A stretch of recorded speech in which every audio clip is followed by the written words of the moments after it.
అందరికీ welcome back to my channel. ఈరోజు ఆంధ్రప్రదేశ్లోని రాజమండ్రి దగ్గరలో ఉన్న ధవళేశ్వరం ప్రాజెక్టు గురించి మాట్లాడుకుందాం.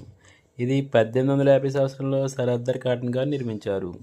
ఈ ధవళేశ్వరం బ్యారేజ్ అత్యంత ప్రసిద్ధి చెందింది. గోదావరి డెల్టాకి ఇది ఒక కీలకమైన నీటిపారుదల ప్రాజెక్టు. ఇక్కడ సుందరమైన దృశ్యాలు మరియు నీరు కాలువల ద్వారా రావడం వల్ల పంటలు వ్యవసాయానికి బాగా ఉపయోగపడుతుంది.